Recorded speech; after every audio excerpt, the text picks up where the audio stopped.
And Susan, thank you for your beautiful reading this morning about being on purpose and living from the heart and being alive and being in the flow. Yet how often do we ask, why am I here? What's my purpose? Do you ever do that? Most of us do, because this world can be very, very confusing. And although each and every one of us is created in the image and likeness of Spirit, God, goodness, the divine, whatever you want to say, we forget. We get hypnotized by this external world and wonder where we fit. We forget this power of one, that we all belong here. And this morning we want to talk about purpose, because sometimes our purpose is very clear, very, very clear. I know this woman went to the doctor with a very clear purpose. And the doctor said to her, and knew her, and said, "Why are you here, Mrs. Smith?" And she said, "I'm here because I want birth control pills." And he looked at her and said, "Mrs. Smith, you're 72 years old. I don't quite understand why you want these pills." And she said, "Well, they make me sleep better. You see, I live with my daughter and her, my son-in-law and their 6 kids, and they just make me sleep better." And the doctor was totally perplexed. He said, "Mrs. Smith, please explain. I really don't understand." He said, "Well, I put one in my daughter's orange juice every morning, and I sleep so much better at night."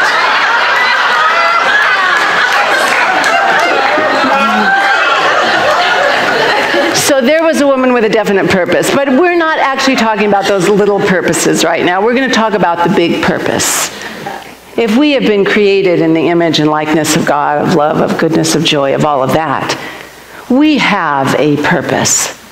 We've got to figure it out and find out what it is. Now, my buddy, that Sufi mystic says, God gave you life. I want you to feel this. And bestowed upon you all her attributes. Eventually, you will return to him, her. Eventually, you will turn to God and remember, oh, that's why I'm here. We call this teaching, philosophy, religion, whatever you want to call us, a new thought, because every moment we can create a new thought that can change our lives. A new thought, ancient wisdom teaching. Because thousands and thousands of years ago, the ancients got it. Why we're here and what we're to do and what life is all about. But somewhere in those years and years and years and years, we still haven't gotten it. In ancient Greece, 1,000+ years ago, at the temple of Apollo, god of Apollo temple of Delphi, the oracles there would tell people why their message. They would say the words from Apollo being downloaded. They would tell them, and the big message on the very front, the entrance of the temple, was know thyself. Know thyself and know thy soul. Not your limited self. They knew that the body was just the container for this amazing thing called our soul, our individualized expression of good, of God, of love, whatever you want to say it is. And that's know yourself first and foremost. You weren't even to walk into the temple to get your message until you understood the truth. And later, Socrates took that same message and he said, an unexamined life is not worth living. If we don't realize from where we came, we're going to be roaming around lost all the time, not recognizing how important we are right now. During the ups and downs, the wides and narrows, whatever it is, we are important in this moment. And we have the potential and the power to change. So we went from there. These are still the ancients, I think Socrates was about 400 BC. And then the Romans grabbed onto that same Greek philosophy. And Cicero, a philosopher and statesman, a Roman philosopher and statesman, grabbed onto that same thing. But he said it a little differently. He said, know thyself and the divine element within. Why haven't we learned? That was 100 BC. And then Jesus comes along and says, behold, the kingdom of God is within you. When are we going to get it? The Christian Gnostics came along after that, and they taught the same thing. They knew that there were different levels of being. If you lived on this physical plane and thought there was all there is, and your five senses and your eyes and your ears and your nose and your smell and all that decided what life was all about, you were missing the boat. Because they knew within each person there was that mystical union with God. But we had to discover it for ourselves. They would ask 3 questions to see if you were alive, awake, in the flow, in the inspired essence and energy of God. They say, where are you from? Where are you going? And why are you here? And if you would say, well, I'm from Atlanta and I'm from Boston and I'm going to Atlanta and I'm here to see the game, then no, we got a ways to go. Because if you said a bigger truth, I come from heaven, from spirit. I'm going back. I'm going back. And my purpose now is to discover that divine essence and element in me. They were pretty smart, weren't they? All of them. But we don't want to stop there, because Ernest Holmes, oh my gosh. Let me just share with you here just a few of his statements, because his 600+ page textbook is filled with this. Like, get it, get it, get it. And he repeats it in different ways. And we're still trying. But he said, the purpose of man. And this is the only purpose God has for us. 1, he said, the purpose of man is to discover him or herself, discover themselves. He went on to say, and I love this line, the divine impregnates the human and lets it alone to discover itself. Do you know, and this is it sounds not so cool, but I love it. Man, woman doesn't create anything. We discover either what's in us or around us, that infinite, undifferentiated potential, and we use it. That's why when Susan said we need to be inspired, because we need to catch that energy and use it. It's there. We don't have to create or try to make anything new. We are here to be inspired and let it flow and be in the flow of God's infinite good. So what's God's one purpose for our life? Oh, we're learning. Yay! After thousands of years, we're getting it. This is good. It's good. But you know why we can't? It's so hard. The journey from the head to the heart is not, 12, 13 inches, whatever it is the longest journey in the world. And it doesn't make any sense because it seems so short. And it's right there for us. But we build these roadblocks on this straight and simple journey. These roadblocks that keep us from just opening to the truth that's always there. The roadblocks, just some of them, fear, worry, doubt, lack of forgiveness. We could go on naming and naming and naming, and you know what? Those are feelings.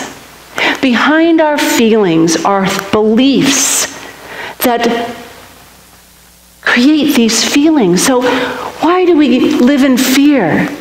Because we think there's not enough.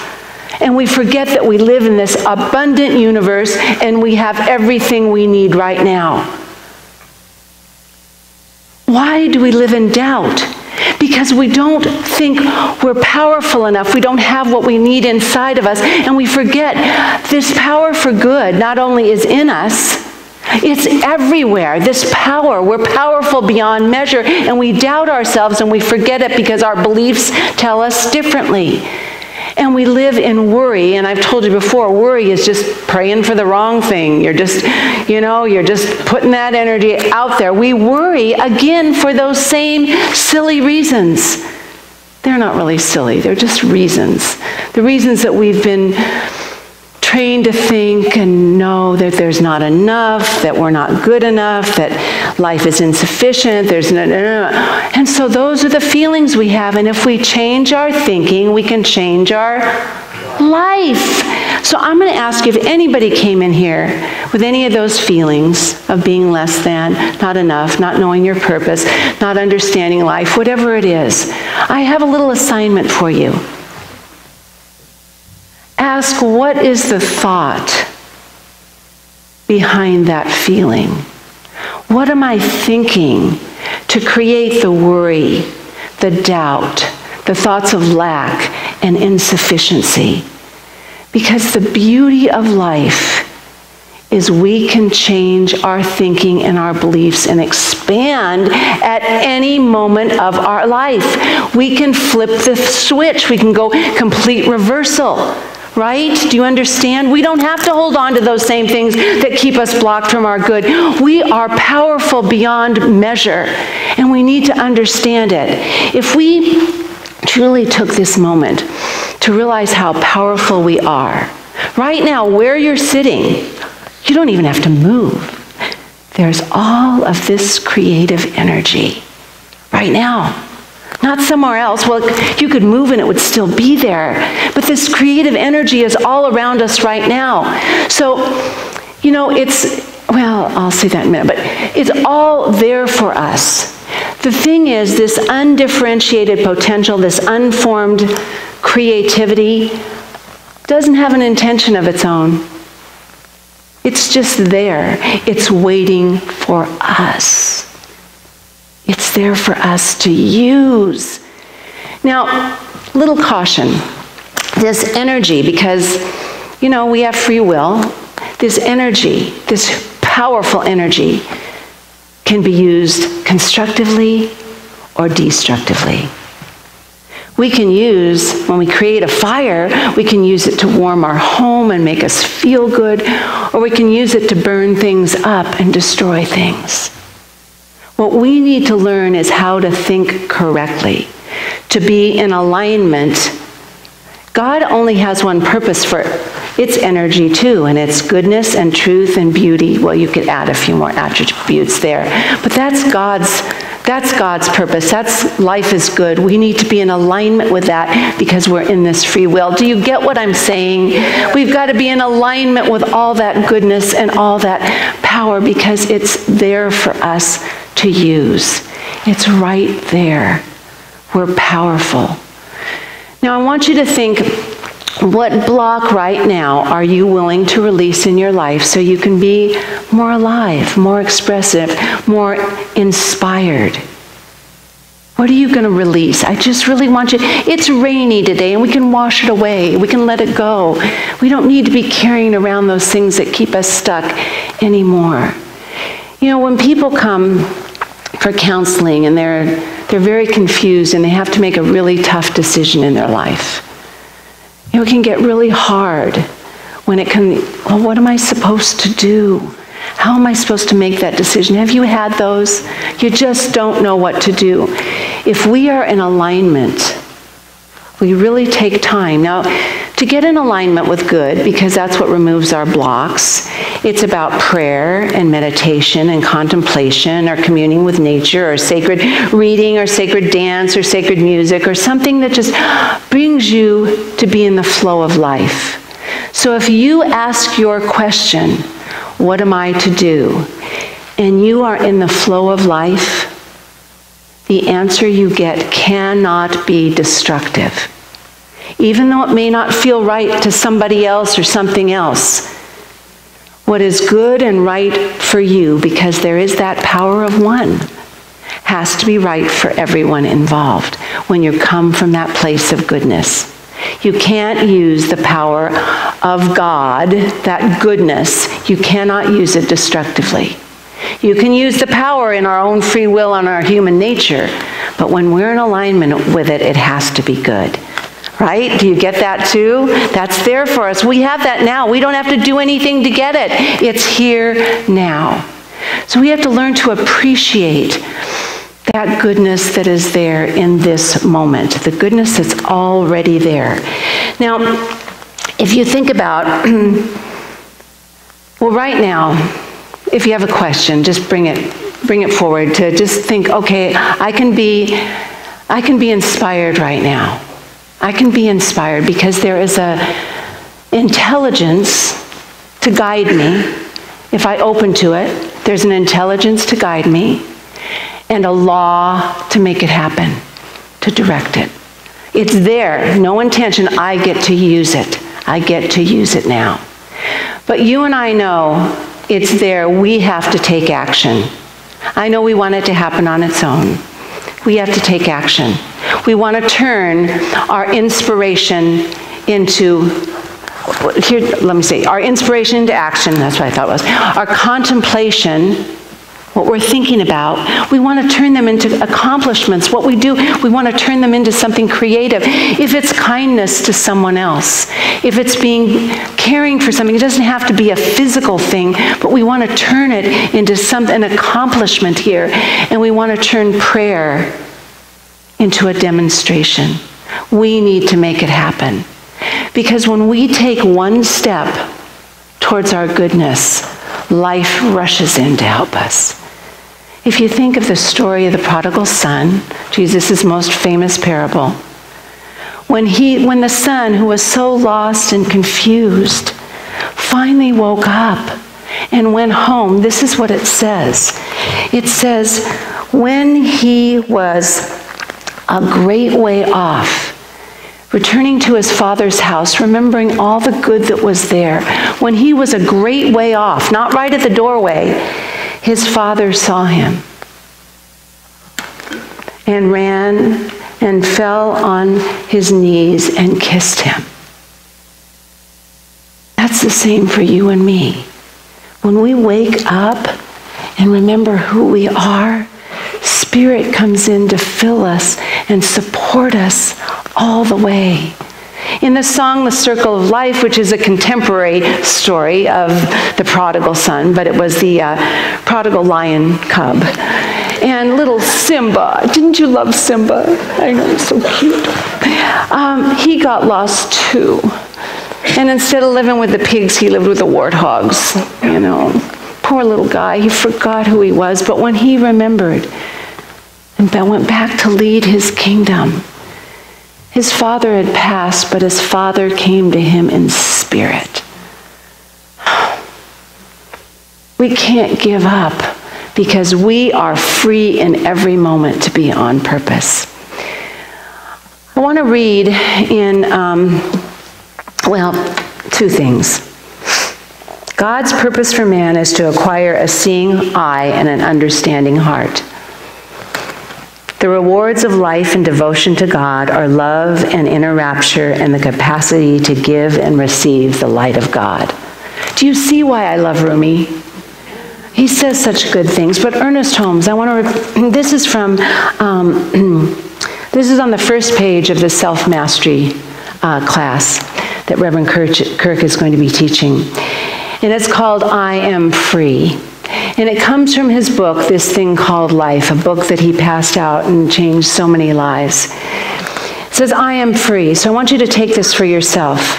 I realize that there is a divine presence at the center of my being. Now it's one thing here, but remember we have to take it to here. I let this recognition flow through my entire consciousness. Be open. I let it reach down into the very depths of my being, and I rejoice in this realization. The perfect life of God is in and through me, in every part of my being now. As the sun dissolves the mist, so my acceptance of life dissolves any of the blocks and the pain and the discord that I've accepted. It dissolves that. I am free because the spirit of life in me is perfect. Even now, the living spirit is flowing through me in this moment, right now, right here. I know that my whole being manifests the life, love, peace, harmony, strength, and joy of spirit, which dwells in me. It's incarnated in me, which is my entire being. On this part, I'm going to ask you to stand up, okay? Because we got to own this. We got to own it. We're going to leave here changing our thinking about any little thing. It could be a little thing. It could be a big thing. But we're going to leave here better than we came in. Agreed? Okay, good. I am now made vigorous and whole. I am now made vigorous and whole. Doesn't that feel good? We could say that one again, but we won't. I am strong and well. I am strong and well. The life of spirit is my life. The life of spirit is my life. I am born of spirit. I am born of spirit. I am in the spirit. I am in the spirit. I am the spirit made manifest. I am the spirit made manifest. I choose to live the circle of life. I choose to live the circle of life. I receive my good. I share my good. I am the good. Thank you, Ernest, and so it is. I see that goodness for each and every one of you. I know that we all leave here more empowered than we came. I love you. I'm glad you're part of my circle of life and in my family. I am definitely better because of you and that we share this together. I love you all. Thank you.